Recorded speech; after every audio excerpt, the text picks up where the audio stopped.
Hello, welcome back. Time now for Media Watch with James Creedon. Hello, James. Good evening, Louise. Now, James, I want to know more about these FaceDeals cameras. As a Facebook user myself, apparently they recognise you as you enter a shop using your Facebook photos. Exactly, and the idea is, or at least this is how it's being marketed, you'll get special deals, you'll get a kind of a reduction, etc. Let's roll some of the pictures of what this FaceDeal camera is all about.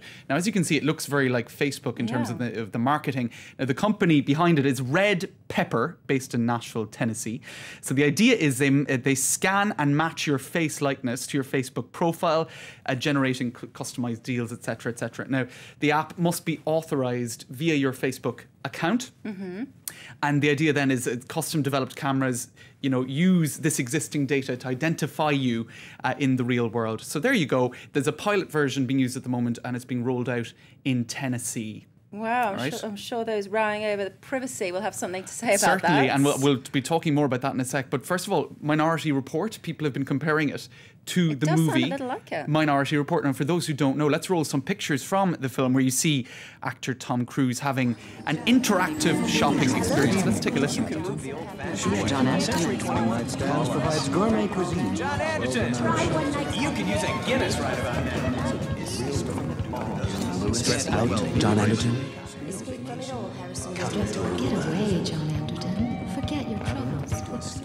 All right, so the idea there was that he was in a shopping centre and dozens of cameras were using eye retina or eye iris. So you'd kind of wonder, is that where we're heading to now with these new kind of FaceDeal cameras? Now, what's interesting about this, I think, is they say this has nothing to do with Facebook, even though, of course, they're using Facebook for the application.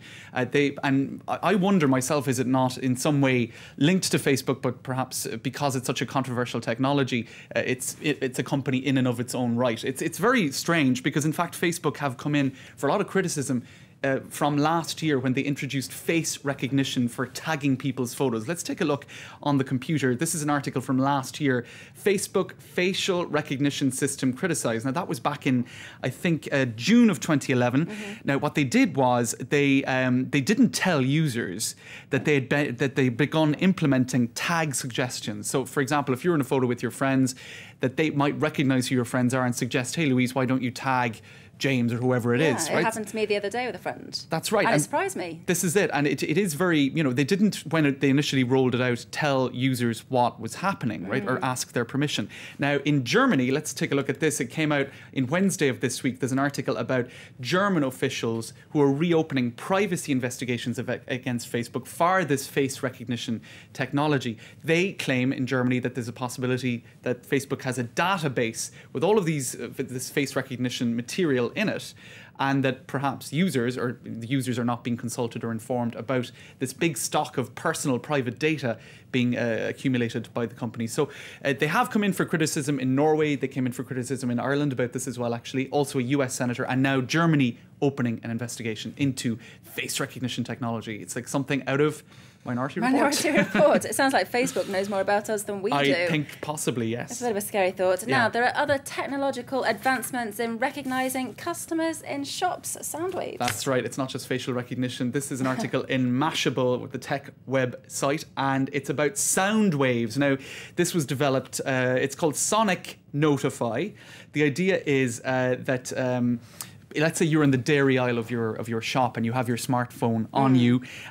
You could receive mobile recommendations and discounts for certain brands. That's the idea. So it's using audio waves or sound waves. So if the shop has, let's say, an internal radio station, that could be used to have sort of sounds that would be invisible to the human ear, but that would then trigger mechanisms on your phone. It's all very space age, and users would have to sign up for this, of course, because the way they're talking about this in the article, I think they make it sound like a fun experience. Imagine the luxury of walking into a coffee shop and receiving a personalized drinks deal on your smartphone or tablet, or receiving an automated mobile thank you for watching a film exactly an hour after leaving the theatre. It sounds like hell to me, actually. It sounds being harassed to me. as soon as you go into Starbucks or somewhere. Hey, 30 30% off your coffee.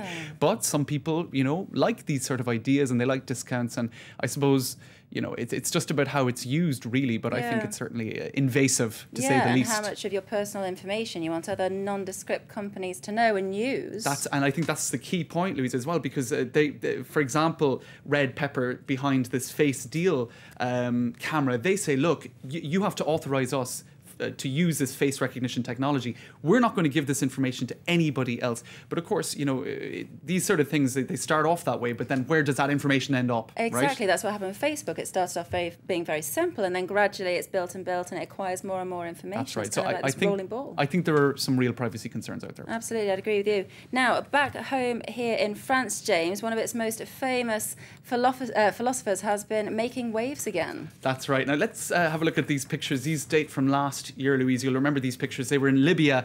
Nicolas Sarkozy with Bernard-Henri Lévy. Now, he was one of the chief proponents of international help for Libya, and indeed claims that he was the one who convinced Nicolas Sarkozy to send in the planes, etc., etc. Now, he has been calling for similar action in Syria. Now, François Hollande has received criticism from Nicolas Sarkozy and now Bernard-Henri Lévy for not being more interventionist, I suppose, in what's happening in Syria. Let's take a look online. He wrote an article in the Le Monde magazine saying Alep today is Benghazi yesterday. The Syrians are asking for help. We have to intervene. He also spoke on RMC radio saying, I want a meeting with François Hollande.